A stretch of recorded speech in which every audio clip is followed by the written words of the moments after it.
avec la dernière intervention de M. Ali Remesso, doctorant del Centro de Estudios e Investigaciones sobre Conflictos, que va a hablar de la epopeya mandinga, un discurso fundador del Mali.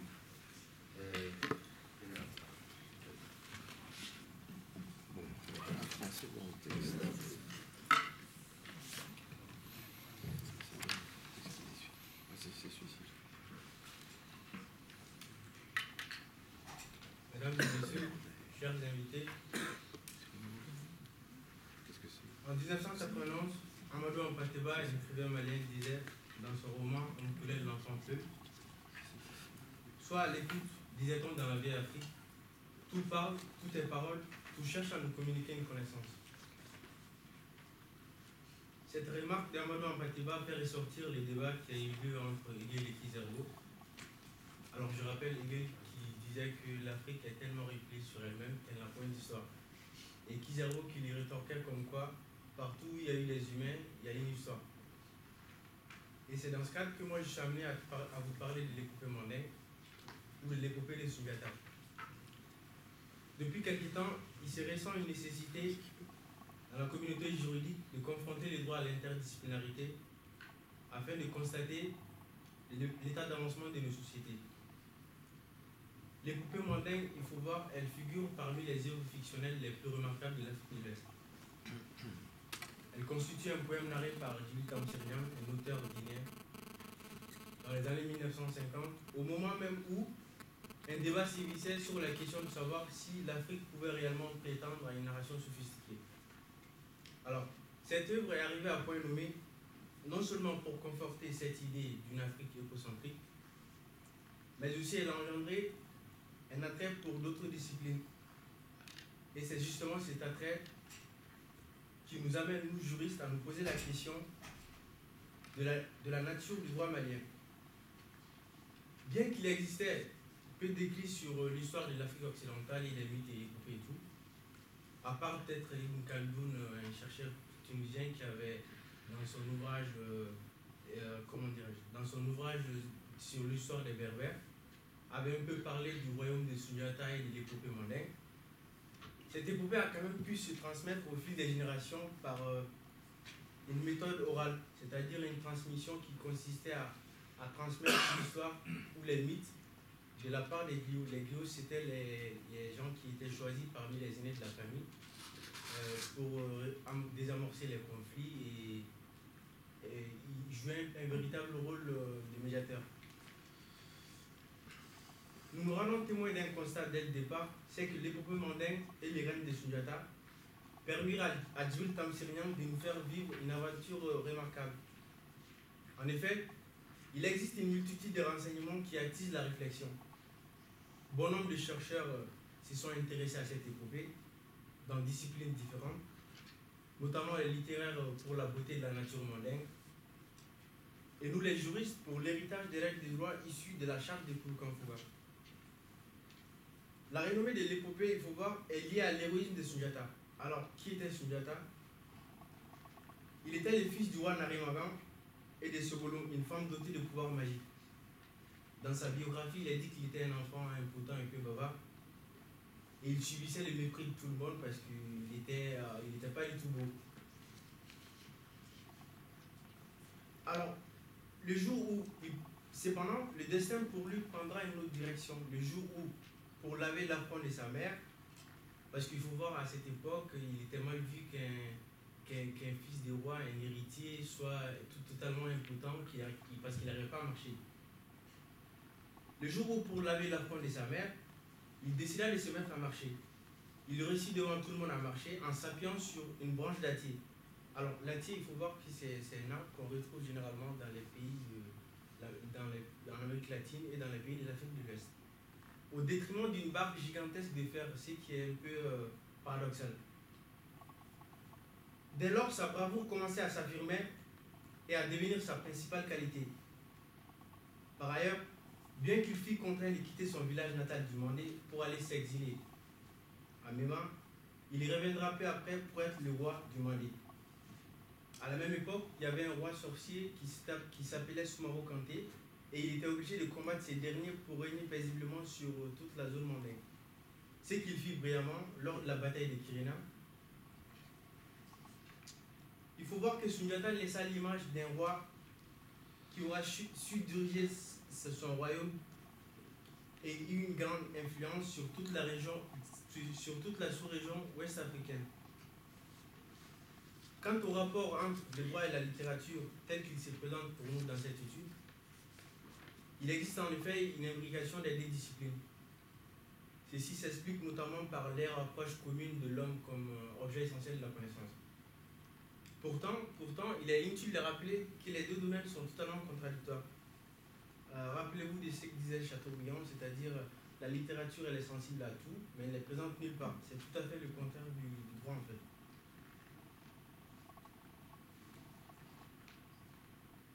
En ce qui nous concerne, cette œuvre fictionnelle telle que les poupées mandingues peut nous être un excellent moyen d'expérimentation du droit dans la culture malienne. Il n'est pas évident que la littérature, au travers de la narration, est constitutive d'une méthodologie de la découverte du droit, loin s'en faut. Il s'agit juste de pénétrer dans les circuits mentaux, comme le dirait Paul Amselec. Le droit se caractérise par sa multifonctionnalité, sa dimension plurielle, il n'est jamais son propre but. Son exploration, puisque là il s'agit de découverte, passe très souvent par une projection dans d'autres univers, même si ça relève de la pure fiction. Dès lors, entendons bien, cette projection n'implique pas une narration des faits. Je ne vais pas relater tout ce qui s'est passé dans les films mandingues, mais effectuer un retour analytique sur les moments forts qui ont fait de l'épopée mandingue un laboratoire pour nous juristes dans notre recherche perpétuelle de la nature du droit et de son applicabilité très souvent discutable. Cette perspective m'amène à traiter d'une part de l'épopée comme prémisse de la connaissance du droit malien et d'autre part, mesurer l'impact de cette connaissance sur le travail du juge administratif malien. D'abord, en quoi l'épopée mandingue est une prémisse pour la connaissance du droit malien. De prime abord, il peut sembler paradoxal de pouvoir prétendre connaître un système juridique par une œuvre fictionnelle, pour la simple raison que la fiction a trait à ce qui n'a jamais eu lieu. C'est comme le fait de confier le sort aux utopistes. Pourtant, le constat semble tout autre. Nous verrons que cette épopée, de par son rôle explicatif de la société malienne, permet de se familiariser avec les règles du droit qui régissent la société. Par conséquent, ce prolongement ouvre la voie aux juristes tels que nous sommes, en pénétrant dans l'esprit des juges maliens, par l'intermédiaire de la charte. Je vais parler de la charte au fil de mon discours. Alors, d'abord sur la structure de la société malienne. En procédant par une ontologie de la structure de la société malienne, on va voir qu'on va passer des phénomènes sociaux à des phénomènes juridiques. En effet, l'épopée mandingue telle que présentée par Djibril Tamsir Niane ne relate pas uniquement l'aventure héroïque des Sundiata, mais au-delà de l'aspect narratif, on se rend compte d'une légende porteuse de messages destinés à perdurer dans le temps. Plus qu'être la Bible d'un peuple, comme le présentait Hegel, l'épopée renferme cette dimension fondatrice. En fait, c'est sur sa base qu'est fondée la conscience sociale. La pensée structuraliste sous Lévi-Strauss, il faut le signaler aussi, s'est intéressée aux sous-jacents des sociétés pour pouvoir les évaluer tout en étudiant leur passé et les explications du monde qu'elles y font. Ainsi, l'épopée de Sundiata, à l'image de tous les mythes et les épopées, contient substantiellement ce langage, en ce sens que nous avons la perpétuelle sensation d'être en communication avec la pensée épique. À cet égard, le droit malien n'a pas été indifférent, loin de là, notamment à travers l'irruption des phénomènes sociaux dans le champ juridique. Il y a un auteur qui me semble intéressant, c'est Renac. Il disait qui est aussi les disciples de Husserl, qui disait on ne peut prendre raison de la structure du droit positif qu'à travers la structure de la sphère non positive. C'est-à-dire qu'il faut aller au-delà du droit positif pour pouvoir appréhender le droit positif. C'est un peu la tautologie en fait.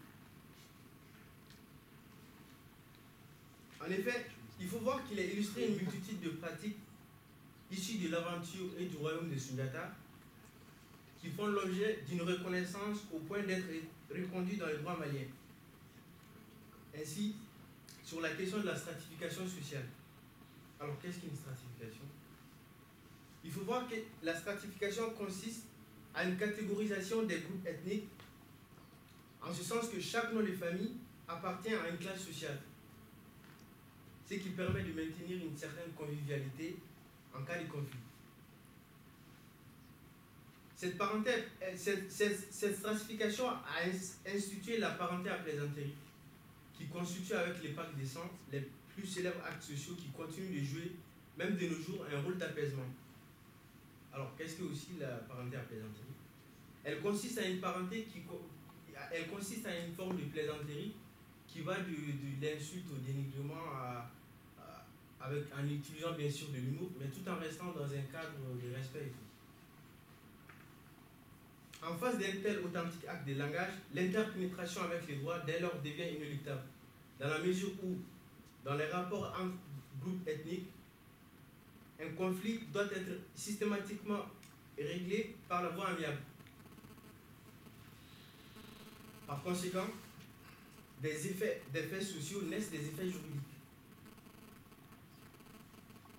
Cette approche phénoménologique nous a permis dans un premier temps de voir réellement à quel point l'épopée s'est incrustée dans les têtes. En revanche, l'aboutissement de cette épopée s'est réalisé par une convention entre populations du Mandé. Il s'agit de la charte des Kourou-Kantoua. Alors, que dit cette charte? En quoi est-elle une inspiration pour les droits positifs maliens? Bien avant l'avènement de l'État moderne, il subsistait une situation normative au sens d'une réglementation des conduites. La charte, il faut le rappeler, est la charte qui a été adoptée par les populations voisines du Mandé et du Soso.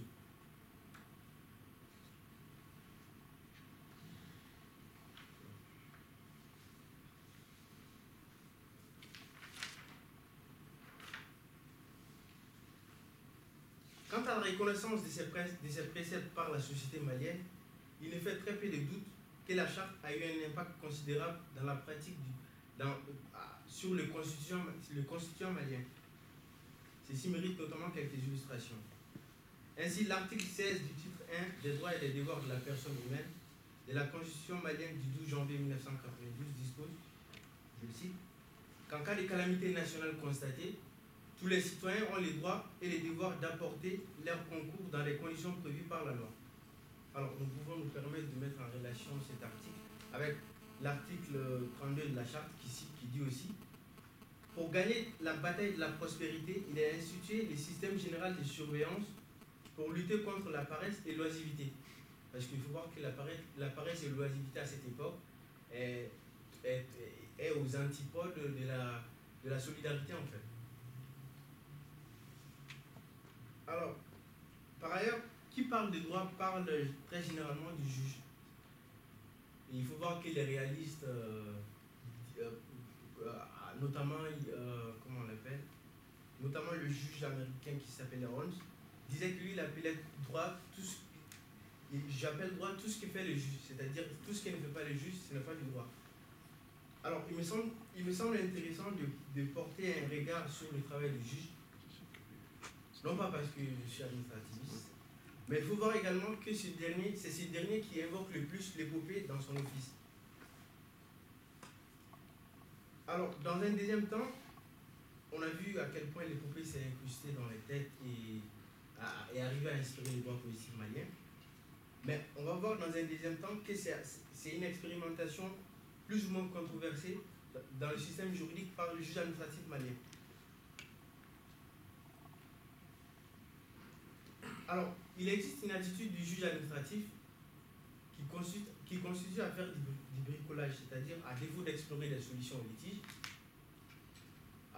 il fait appel à des valeurs coutumières de l'épopée pour résoudre des cas d'espèce, ce qui est loin de régler le problème de la cohérence. En quoi le juge invoque inopportunément des valeurs? Je vais revenir plus loin. D'abord, il faut voir que l'instauration de la justice administrative au Mali témoigne d'une avancée réelle, c'est-à-dire avant les années 1990, il n'existait pas réellement de justice administrative. Donc l'importation n'a pas été aisée parce qu'il fallait trouver un système qui puisse ressembler au système qu'ils ont reçu en fait. Alors, les répercussions d'une telle approche, c'est-à-dire le fait de faire du bricolage en faisant du copier-coller. Alors, je rappelle, en 2002, il y a un autre juriste, un anthropologue, Bruno Latour, qui avait fait dans son enquête au Conseil d'État, qui s'est rendu compte que le Conseil d'État, après d'interminables débats, les juges ne faisaient que du copier-coller. On pourrait dire aussi que le juge administratif malien, après d'interminables débats avec ses collègues, ne fait que du copier-coller, mais au niveau mental, c'est-à-dire des copier-coller mentaux, en procédant notamment par un appel aux valeurs coutumières. Alors, l'axiologie et son rapport au droit connaissent depuis un certain temps un regain d'intérêt, parce qu'il n'y a pas longtemps, je pense qu'on a eu un colloque sur le droit et les valeurs. Pourtant, la question est beaucoup plus complexe quant à dessiner les frontières entre le droit et les valeurs. Parce qu'en réalité, il faut voir que ce sont ces valeurs qui constituent la teneur de l'épopée mandingue. Il serait intéressant aussi de remarquer que la constitution malienne fait référence à ces valeurs pour déterminer des normes, même si la plupart des constitutions le font en fait. Or, l'interprétation des textes par le juge administratif malien s'articule très généralement, si on peut dire très souvent, autour d'une recherche d'une éthique des décisions. Cette faculté à juger rend compte d'une confusion de valeurs et de normes. Dès lors, l'interprétation a beaucoup de chances d'être tronquée en fait. C'est effectivement ce qu'on a pu apercevoir lorsque la section administrative de la Cour suprême au Mali, qui est l'équivalent du Conseil d'État français, a rendu un arrêt relatif à un litige foncier. En espèce, le juge résout un cas de litige où, pour apaiser l'ardeur des requérants, invoque le principe de la tranquillité et de la paix sociale pour refuser de dire le droit. Il prend en compte le climat et l'attitude de l'environnement, la sensibilité de la question, parce qu'il faut voir que la question foncière constitue 90% des litiges pour le juge administratif malien. Alors, il prend en compte le climat et la sensibilité pour ne pas trancher en fait. Nous pouvons facilement assimiler cela au déni de justice, comme il est dit dans le Code civil, l'article 4 du Code civil. Parce que sur le litige en question, jusqu'à maintenant, il n'a pas traité de la question. C'est-à-dire le conflit, il est toujours pendant, il n'a toujours pas réglé, parce qu'il avait peur que des répercussions que cette décision peut avoir en fait. Ainsi, à l'analyse, ce principe de tranquillité et de paix sociale n'existe nulle part, et aucun texte ne lui permet de rattacher sa décision à une recherche de paix, si ce n'est un recours conscient ou non, à des valeurs de l'épopée telles qu'elles ont pu émerger. Aussi improbable soit-il, les choses ne sont pas systématiquement constituées de valeurs. Pour l'Amselec, déjà dans son cheminement philosophique, celle-ci demeure à l'extérieur et constitue l'expression du rapport d'une chose à un terme auquel on se réfère. Notamment, il critiquait Husserl dans ce passage parce que Husserl disait que les normes, la norme, c'est la conséquence des valeurs. Et Amselec lui disait comme quoi, plus le juge s'éloigne de la norme, plus il est aux prises avec une indétermination conséquente des outils dans son champ de prédilection. Les relativismes des valeurs et leur portée idéologique ne permettent en aucune manière une purification de l'application du droit positif. Rappelez-vous aussi que Max Weber disait des valeurs, la guerre des dieux, c'est-à-dire les dieux ne peuvent jamais se cohabiter ensemble.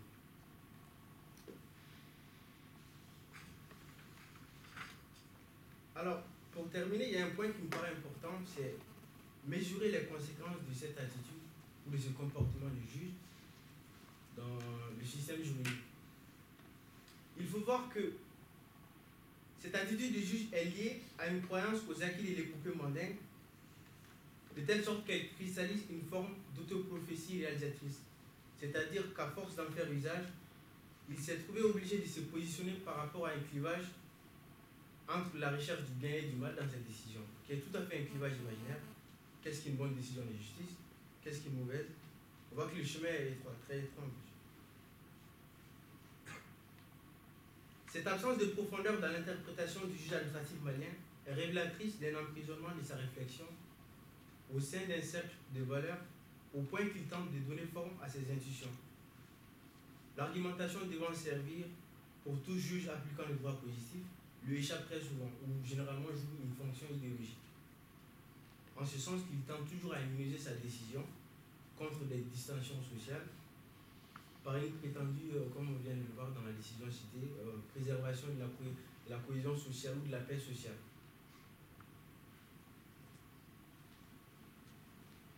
Pour l'instant, les questions qui restent en suspense s'articulent constamment autour de la cause d'une telle pathologie, c'est-à-dire en remontant un peu à la cause, on se rend compte que il existe un manque cruel de doctrine juridique au Mali. Parce qu'il faut voir que le rôle de la doctrine, c'est de pouvoir porter un regard critique sur le travail du juge pour l'amener à réagir et par conséquent même le législateur. Or, l'étude du droit et tout ce que cela implique a pour but de discerner les représentations et en même temps guider les juges dans son travail d'interprétation des règles du droit. Alors, qu'est-ce qui arrive quand ce dernier s'éloigne de la règle du droit? D'une manière générale, pour conclure, il semble que les sociétés ouest-africaines ont généré des épopées. Il n'y a pas que l'épopée mondaine, on a l'épopée du Fouta Djallon, l'épopée de l'Empire du Ghana. On a beaucoup d'épopées en fait qui ont su se pérenniser à travers le temps, à inspirer les droits politiques maliens.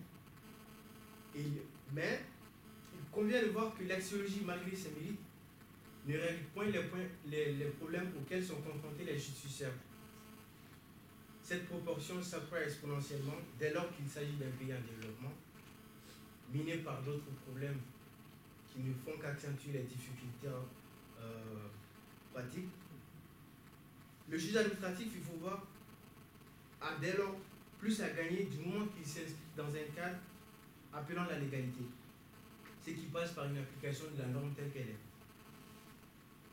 Il s'agit non pas de voir aux normes une sorte de purification du droit, mais le fait juste d'ordonner le phénomène droit dans notre esprit. Pour l'instant, l'impasse se poursuit et le risque de prolongement est présent aussi, car le caractère du mythe, c'est le pouvoir qu'il prend sur nous généralement à notre insu. Je vous remercie.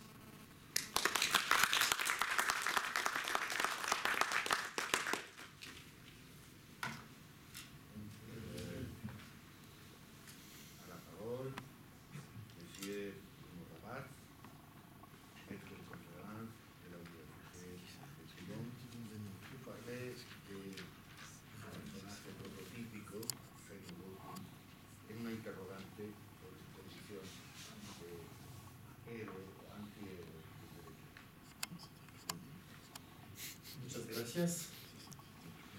Arsène Lupin a porté le nom de Don Luis Perena, Grand d'Espagne, donc un héros aux identités multiples, européen avant l'heure, et c'est d'Arsène Lupin dont je souhaite vous parler, mais avant d'en parler, je voudrais vous mettre en garde. Il y a eu tout à l'heure un vol tragique de documents numérisés.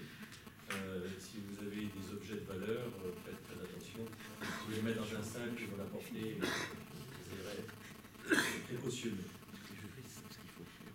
Arsène Lupin est un gentleman cambrioleur.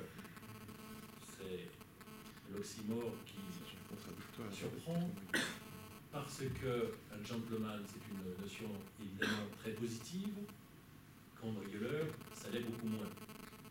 Encore que cambrioleur, déjà, on a l'assurance que c'est pas un assassin, que c'est pas un meurtrier, que c'est pas un violeur, que c'est pas un incestueux, que c'est pas pire encore. Et dès lors, cambrioleur d'un euphémisme pour désigner quelqu'un qui va s'attaquer à la valeur essentielle de son temps, la valeur fondamentale, celle qui fonde la société, qui fonde l'ordre institué, c'est la propriété. C'est la question de la propriété. Arsène Lupin est un héros ou un anti-héros de l'ordre bourgeois. L'ordre bourgeois fondé uniquement sur la propriété. Et la propriété est magnifiée par les autorités politiques du XIXe siècle. Enrichissez-vous, c'est le mot d'ordre. Eh bien, Arsène Lupin va obéir à la lettre à ce principe. Il va s'enrichir. Va s'enrichir dans l'impression un peu au détriment de certaines victimes. Pourtant, quand on lit l'œuvre, on s'aperçoit que les victimes sont peut-être aussi ambiguës que celui qui les dépouille. Les victimes sont parfois des sortes d'anti-victimes, c'est-à-dire, elles aussi, un peu des anti-héros, parce que les victimes ne sont pas toujours des gens très sympathiques dans l'œuvre d'Arsène Lupin. Arsène Lupin vole les riches. Bon, évidemment, voler les pauvres, c'est pas très lucratif, mais voler les riches, c'est mieux, mais ils ne volent pas n'importe quel riche, ils volent les riches qui ont souvent bien mal acquis leur propriété. Donc, il y a évidemment un jugement de valeur très important. Certains riches peuvent être riches en ayant mal acquis une propriété. Heureusement, Arsène Lupin est là pour rectifier le tir, pour imposer une nouvelle justice, une justice face à un ordre qui est éminemment détestable, qui est fondé sur l'illégalité et l'illégitimité. Ah, illégitimité, pardon. Et donc, Arsène, héros sympathique, c'est difficile à soutenir quand même pour un juriste. Et ça, c'est une des ambiguïtés désagréables quand on fait une recherche sur le droit, c'est d'avoir finalement à soutenir une explication embrouillée, et pour ça que parfois je peux chercher mes mots, explication embrouillée pour défendre une sorte d'anti-héros. Malheureusement, Arsène Lupin est l'anti-héros parce que on ne peut pas soutenir décemment un cambrioleur. Ou alors, si on soutient un cambrioleur, ça veut dire que le droit positif est mauvais. Alors là, on entre dans toute la dimension du personnage. C'est l'anti-héros du droit positif. Alors lui, il dénonce le droit positif avec une grande jubilation. Pour lui, ce droit positif fondé sur cette propriété aussi injustement acquise parfois, c'est le droit de l'ordre institué. Institué avec des institutions qui veillent à défendre ceux qui profitent de cet ordre. Et ces institutions, ce sont d'abord les politiques. Si l'œuvre de Maurice Leblanc n'est pas aussi politique que celle de Defoe, quand même, il dénonce les politiques de l'époque. Il dénonce le parlementarisme, quelque part. C'est de bon ton au début du XXe siècle. Maurice Leblanc est un auteur plutôt du XXe siècle, pas du XIXe. Il est né au XIXe, certes, mais son héros est né en 1907.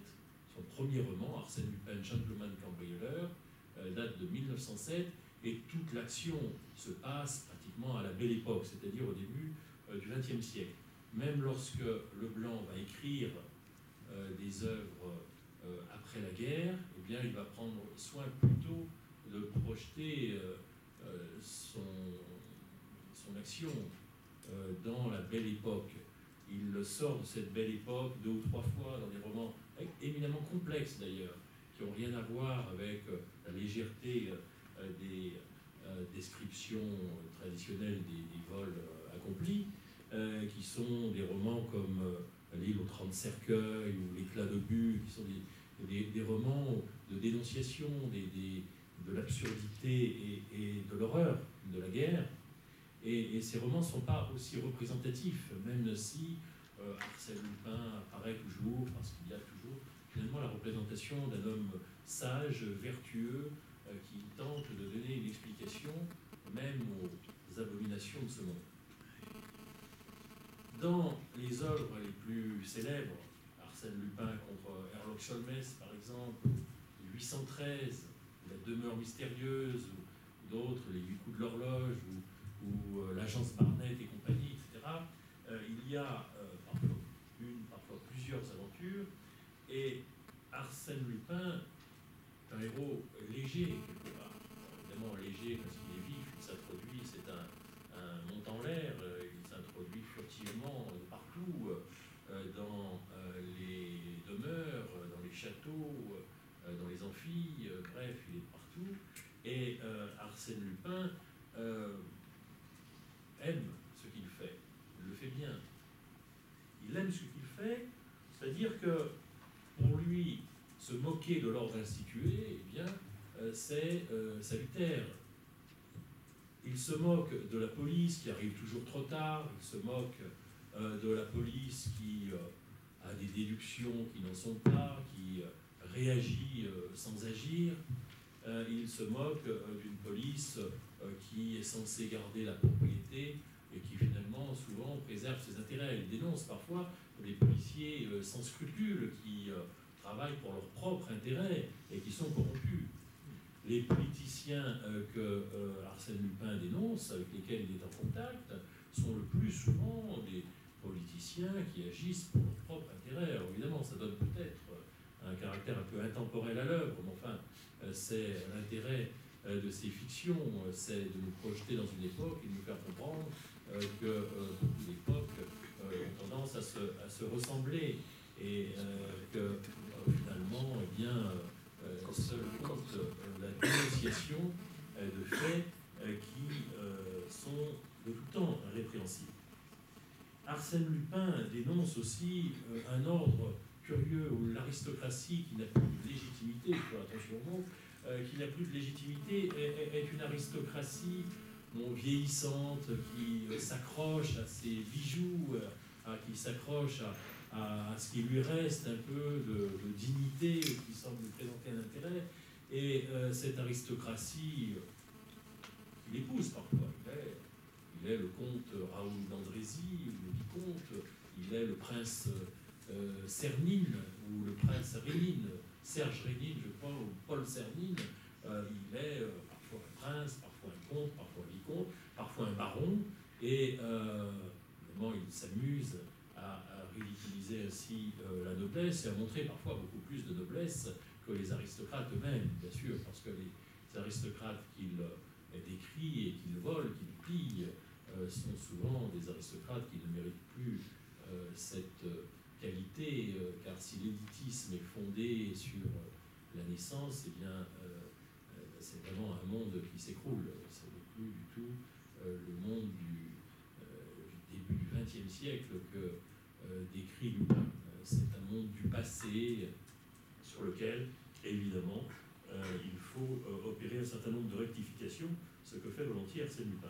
Arsène Lupin se moque beaucoup des bourgeois, se moque beaucoup des financiers, ses parents de finance. Il en vole un jour en lui disant « Moi, je vole en appartement, toi, tu voles en bourse. C'est kiff-kiff. » Voilà ce qu'il lui dit, et il le pille et il s'en va avec son argent.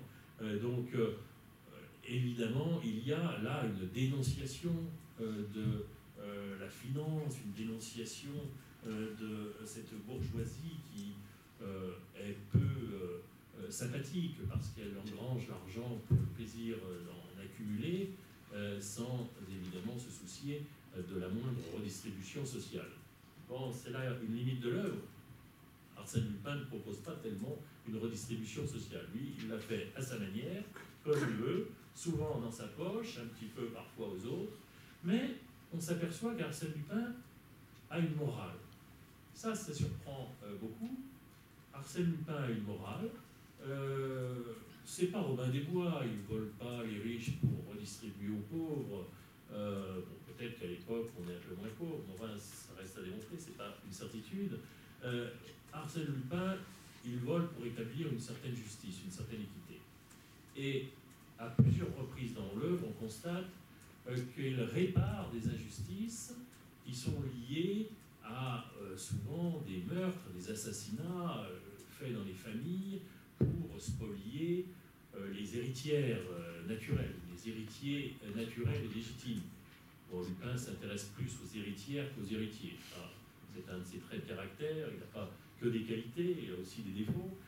Mais ces héritières malheureuses, spoliées par des tuteurs abominables ou des oncles ou des pères parfois, eh bien, évidemment, Lupin est là pour réparer et donc rétablir une certaine justice. Donc si Lupin a une morale, c'est certainement pas la morale kantienne, encore que, quelque part, il a un impératif catégorique, puisque il est connu comme le personnage qui ne tue pas. Arsène Lupin ne tue pas. Arsène Lupin ne tue jamais. Voilà. Même le brigadier Ganimard, qui ne brille pourtant pas par sa logique et sa perspicacité, même lui en est convaincu. Quand il y a un meurtre et qu'il y a les initiales AL sur ou Arsène Lupin, la carte de visite sur le corps ensanglanté, il sait que ce n'est pas Lupin parce que Arsène Lupin ne tue jamais.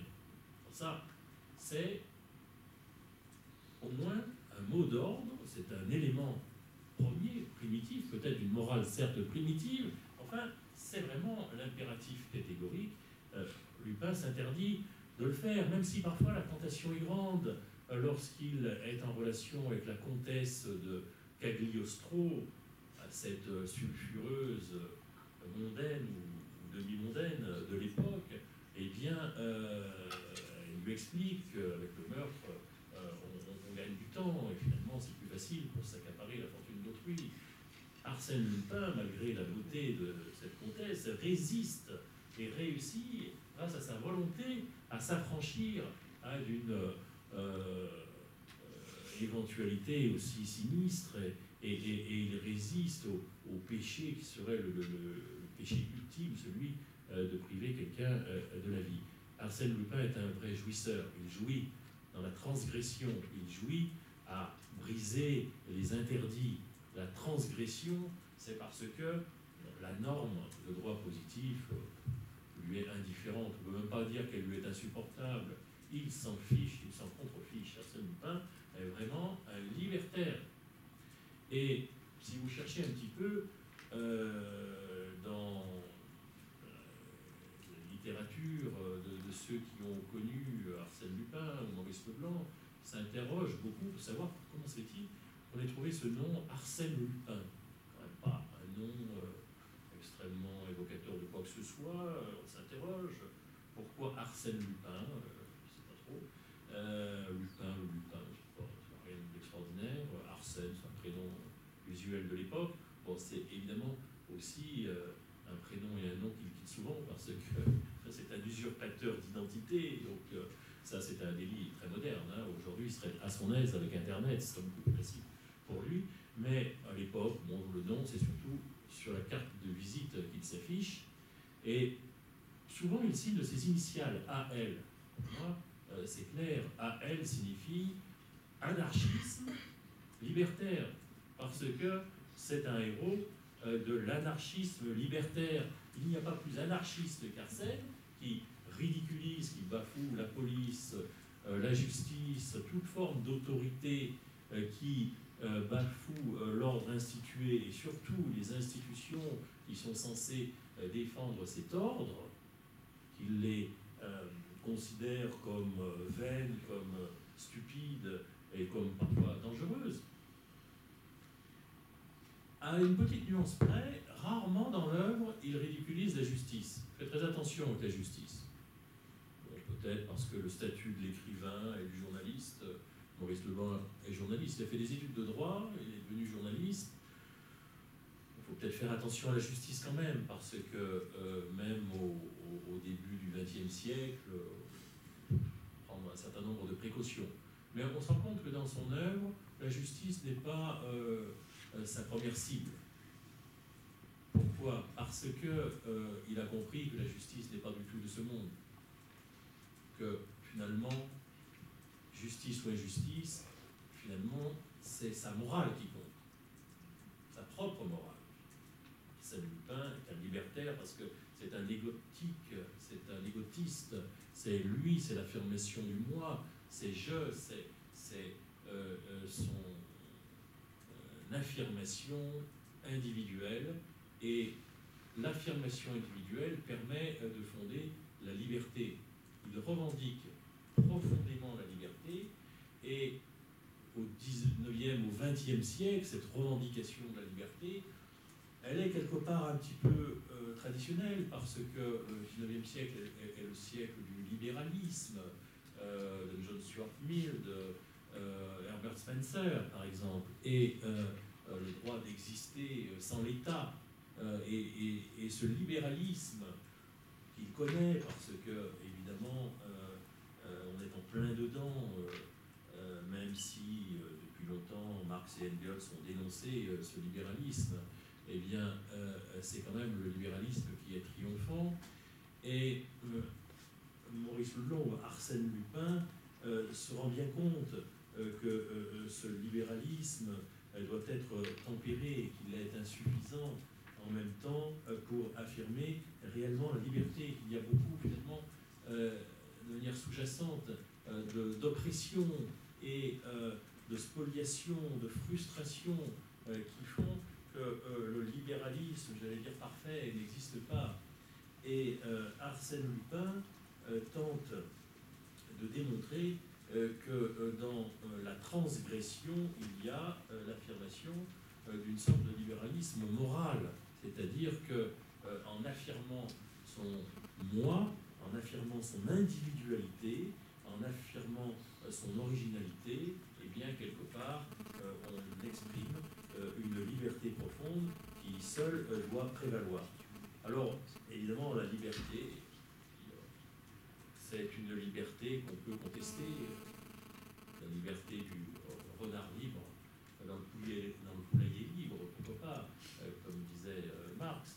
Mais Arsène Lupin, lui, il rectifie des situations. C'est un pacificateur plutôt qu'un pourfendeur, et plutôt aussi qu'un homme qui cherche à accumuler la richesse pour la richesse et qui prendrait son plaisir uniquement dans la jouissance matérielle. Au contraire, il prend son plaisir dans l'affirmation de lui-même, et c'est sa seule morale qui constitue le fondement de son action. C'est un héros, et même si c'est un anti-héros du droit positif, eh bien, quelque part, c'est un héros du droit naturel. Il affirme qu'il existe un certain nombre de règles qui ne peuvent pas être violées par l'ordre institué. C'est-à-dire que le droit positif établit un grand nombre de règles qui ne sont pas toutes légitimes parce qu'il en existe d'autres. Alors, on ne parle pas évidemment de ces lois immuables et sacrées, non écrites des dieux. Il ne cherche pas à imposer cette conception du droit naturel, mais il parle véritablement d'une situation dans laquelle la justice idéale existe et qui est contrariée par des normes qui sont excessives.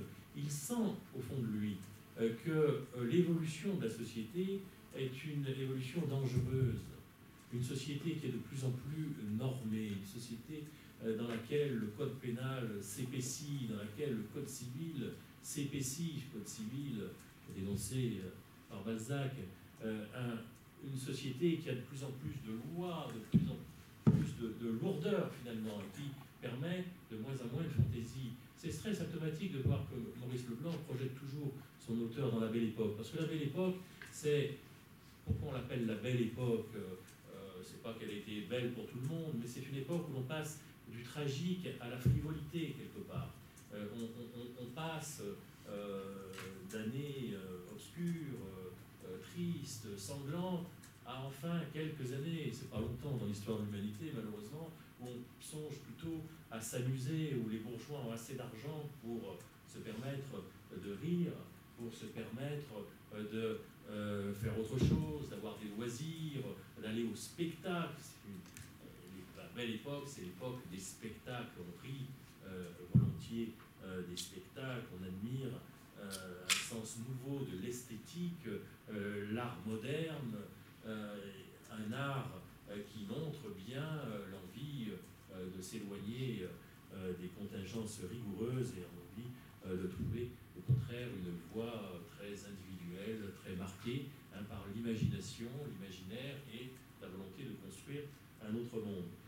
Arsène Lupin participe de cette aventure. Mais en même temps, le personnage, c'en est un, c'est un héros de fiction, le personnage de Lupin est une sorte de héros, et une sorte de héros. Et c'est là tout l'intérêt, finalement, je pense, c'est l'intérêt de ce colloque aussi, le droit dans la fiction, c'est de retrouver le mythe du héros. Alors, le héros, qui est-il? C'est le héros, bon, ça peut être un héros positif ou un héros négatif, c'est certain. Il est, je pense, aussi révélateur qu'il soit négatif ou positif. Arsène Lupin est plutôt un héros positif. Plutôt un héros positif parce qu'il est sympathique, parce qu'il est habile, parce qu'il déjoue toutes les situations, parce qu'il s'amuse de tout, il triomphe de tout. Donc c'est un héros positif. Mais en tant qu'héros positif, il a une obligation, il a une sorte de devoir, pas au sens kantien du terme, mais qui l'oblige quelque part. Son succès n'est légitime que s'il fait du bien autour de lui. Et Arsène Lupin fait le bien autour de lui. Il y a des moments où il fait le bien parce qu'il soulage sur le plan financier, bien sûr, les méchants, les amputent de leur richesse et il redistribue partiellement aux veuves, aux héritières flouées, et donc par conséquent, il est reconnu. Et Arsène Lupin est reconnu par l'opinion publique. Et là, c'est un trait tout à fait caractéristique. Arsène Lupin, Maurice Leblanc est un journaliste, il sait l'importance qu'ont les médias, mais Arsène Lupin est un des premiers héros à avoir vraiment compris l'importance des médias. Arsène Lupin utilise les médias. Et s'il utilise les médias,